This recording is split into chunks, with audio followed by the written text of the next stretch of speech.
kemudian yang lembah ini disebut sebagai graben, ya, sampai ke Kulon Progo, ya, gunungan Kulon Progo. Kemudian yang bawah ini, yang graben ya, turun itu terisi oleh material baru dari Merapi. Ya. Jadi kalau di sini itu simbolnya tersier, ya, karena umurnya jauh lebih tua, jutaan tahun. Sedangkan yang ini, yang graben itu yang terisi material baru, ya, itu Merapi paling Holosit 20.000 tahun kemarin. Kalau ini adalah 1,6 juta lebih, ya, ini umurnya itu lebih, ya, sangat tua.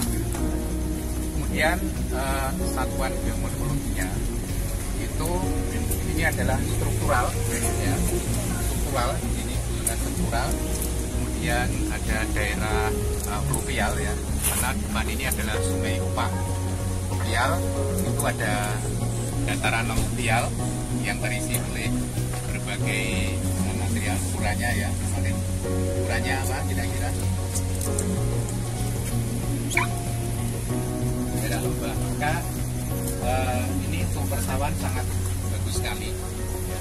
Karena apa? Karena materialnya itu dari baru, ya, bahan yang baru, vulkanik, jauh lebih subur daripada yang tersier ini. Yang memang, ya, dia itu mampu mempertahankan hidupnya, ya, pada saat kekurangan air, yaitu pada saat musim kemarau, ya. Dan mengapa kemudian pada saat musim kemarau itu daunnya itu merontok? Karena apa? Untuk mempertahankan kehidupan dari pohon tersebut.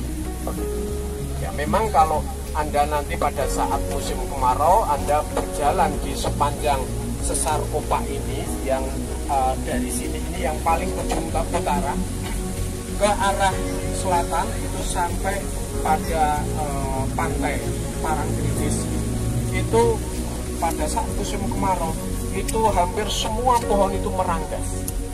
Jadi ini sebenarnya indah, ya, dari sisi pemandangan indah sekali, ya. Dan kemudian ini ke arah timur, ini juga demikian. Geologi, ya. Lalu kemudian proses geomorfologi. Nah, proses geomorfologi yang berjalan, ya, di sini adalah adanya denudasi, ya, denudasi. Dalam arti areal yang lereng ini, ya, dia tidak bisa mempertahankan kondisinya terus, ya. Karena apa? Ya, dia jika mendapatkan air, ya, dari atas, maka dia akan selalu mengalami penipisan. Itu masih dia lerengnya juga masih lurus-lurus, tetapi kemudian seiring dengan waktu maka proses geomorfologi itu berjalan, maka kemudian terjadi torehan-torehan, ya. Lalu kemudian juga dari proses pelapukan, ya, dia akan melepaskan, ya, material-material dan juga mineral-mineral yang baru, dan kemudian bisa memberikan dukungan terhadap kehidupan. Ke arah menjauh dari sungai itu adalah dataran banjir atau floodplain, ya, dan dataran itulah yang kemudian sangat potensial untuk pengembangan lahan sawah, begitu, ya.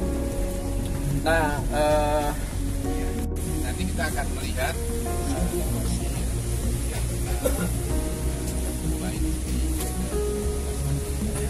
ini tadi ada berapa latar morfologi,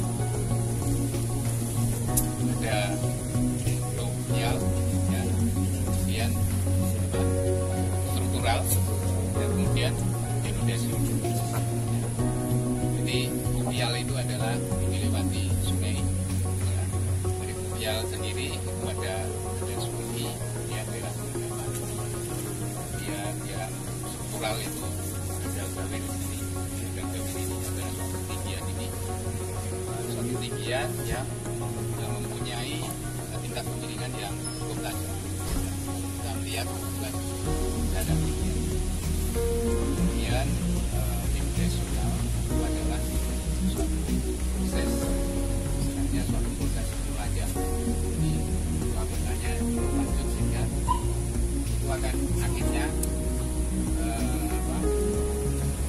suatu bentukan itu kan mengalami evolusi. Akhirnya untuk penguin dataran mungkin dijumpai bukit sisa adalah bukit yang paling resisten di antara yang sudah lama gitu.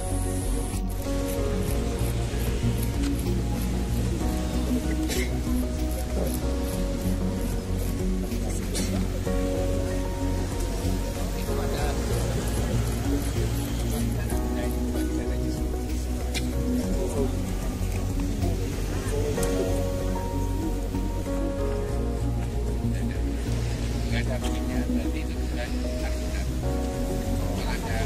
buktinya berarti ada bahan karbonat. Ya. Kemudian kalau kita ini